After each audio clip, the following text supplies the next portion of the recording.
Today we're going to talk about number 4 versus number 5 that happened on December 1st, which is last Friday when I post this. It was a great battle. We're going to discuss how each team, I think, exposed the other team's weaknesses really, really well, and what I anticipate from both teams going forward. So first off, the reason I love college basketball is because you can have such a wide range of teams that have completely opposing philosophies. So Kansas' philosophy essentially this year, what they're going to rely on is they're going to say, we're more athletic than you, we're going to beat you that way. Connecticut's philosophy is we're going to shoot better than you, so we're going to beat you that way. So the way we can see first off Kansas' philosophy in play is on defense, every time except unless Hunter Dickinson was involved in the screen, they simply switch it. So guard to guard, they just switch that right there. Okay. If it was Hunter Dickinson, they stayed home, but otherwise they just switched the screen.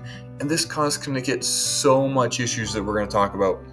Like essentially it's going to be Connecticut's main point for me is how that caused issues. And that led to turnovers when essentially you get more athletic guards guarding people who they deem can't drive by them. They're going to be athletic. They're going to go get the ball and get turnovers. Kansas never deviated from this game plan.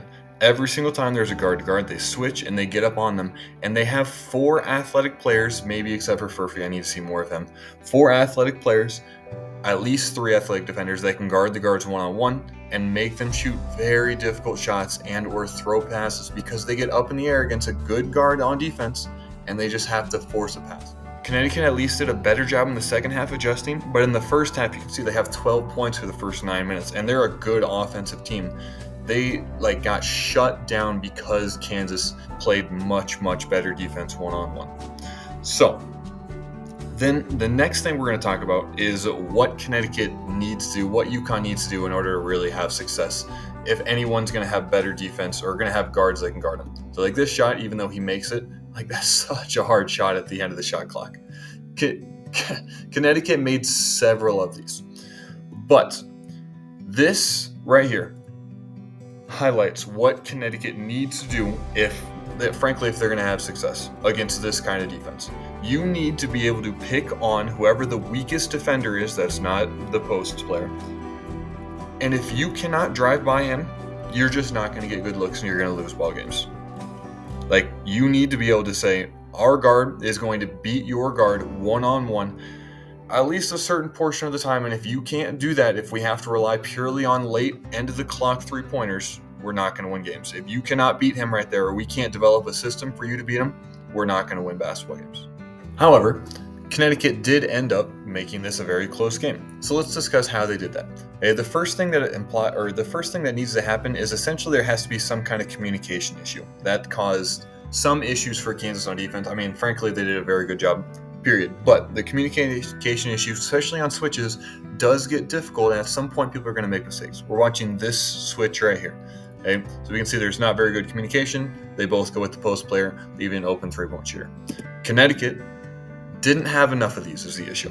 Okay? They had some, however, they didn't have them frequently, which makes sense because you can't just rely on Kansas to be able to fall apart on defense. You need to essentially cause those miscommunications. This they did a couple times, but this concept I like very, very much. Okay, so first off, get the ball loosely into the middle, somewhere where the post player is able to see everything. Hunter Dickinson does a good job getting up on him. But on this screen right here, you know that they are going to switch it. So instead, as soon as you're essentially cutting up to the top, all you do is you cut in the middle of their switch. This is so hard for them to guard because KJ Adams is switching out here to the guard, and Harris is I'm guarding 11, but he's coming this way. And if you just cut to the rim, then if 15's not paying attention, which he's not currently, you're just going to have an open cut right to the basket. I would have loved to see UConn run more action, essentially pick on that communication or that potential miscommunication and force Kansas into mistakes. Instead, what they probably went to more of is this ball screen action. They didn't do it as much in the first half, which is why they struggled a lot in the first half. They did it more in the second half, but the issue is if any guard gets caught, you have good enough shooters. If you go under or if you get caught on the screen whatsoever, you can simply shoot that ball, and that's a decent shot for your offense. And again, I think Connecticut adjusted pretty well for the second half, but in the first half, they really struggled with this. Same concept right here. Okay? While it's not the ball screen that causes the direct shot, having the ball screen forces KJ Adams comes down to help, which I would probably, if I was Bill Self, I would tell him not to help in this situation.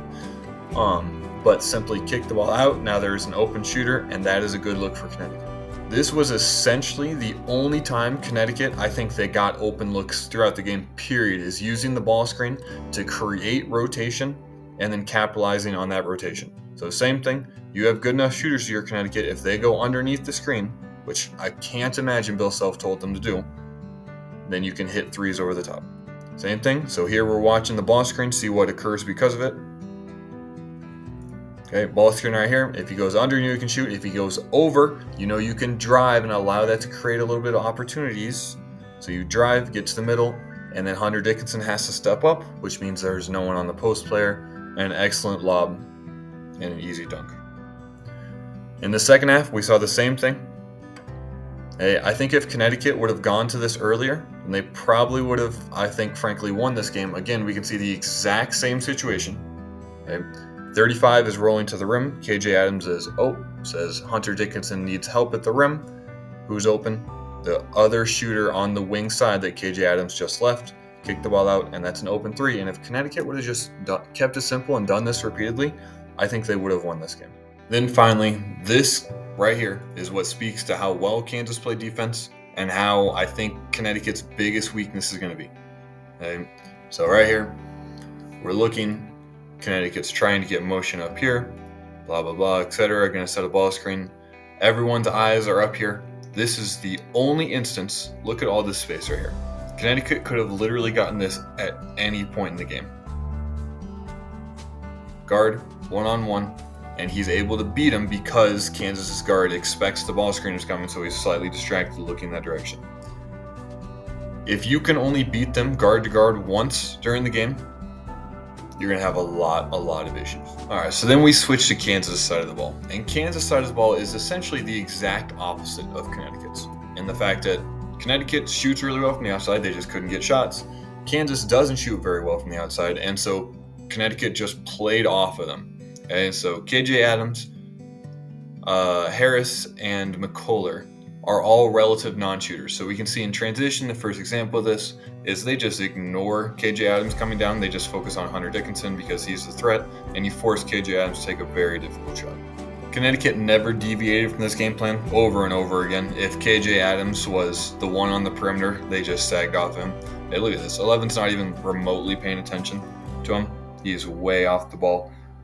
This floater, he makes it, and he actually makes 3 of them in the game. That floater is not an efficient shot. It's just not. So then one thing we got to talk about, because Kansas fans, I guarantee at least some of them are going to be something along the lines of, well, they shot 8 for 13 on the night. They actually must be a good 3-point shooting team. No.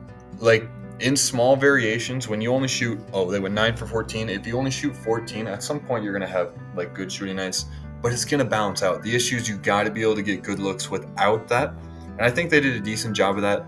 But if Hunter Dickinson is the one spacing the perimeter for you, that is a major issue in the fact that it's limiting Hunter Dickinson's potential. You got to find some other way to get shooting in the ballgame. And I mean, that's the only reason Furphy is in the game. And just to clarify what I mean, Kevin McCullough is on his career shooting 30%, which isn't terrible, but he shot 3 for 3 last night. KJ Adams has attempted 5 threes in his life. Jackson is shooting 20%. Harris is shooting 39%, but just never shoots the ball. I wish he would shoot it more, frankly. And then Furphy is shooting 38%. So that being said, there were some tactics that Kansas went to that were very effective in actually getting good looks at the rim. And the two concepts is essentially forcing Connecticut to play one-on-one in the style that Kansas wanted them to play. And so the first example is simply posting up guards. So if you have the more athletic guards, which we already essentially determined they do, then just, take them down to the post. Why not? If Connecticut isn't going to provide help, this is probably, frankly, a pretty efficient shot for McCullough right here. And I think this was one of the best weapons that Kansas went to. And I would love to see them go back to this more and more, frankly, especially with 15 because he's so long and lanky and physically gifted too. And essentially what this concept does is it forces Connecticut to play around the perimeter. You just put essentially one-on-one in this confined area. And if Connecticut isn't going to send a double, isn't going to send help, then that's just take advantage in that small space. And then the other one they did is, in particular, because KJ Adams is not a shooter from the perimeter whatsoever, they essentially spaced the other 3 players out and ran ball screens with him in the middle, which allows like Harris and him to just operate on their own. And I don't think this is going to work in the future, because I think guards, or they'll just like adjust and defenders will just sag off one of the other non-shooters for Kansas.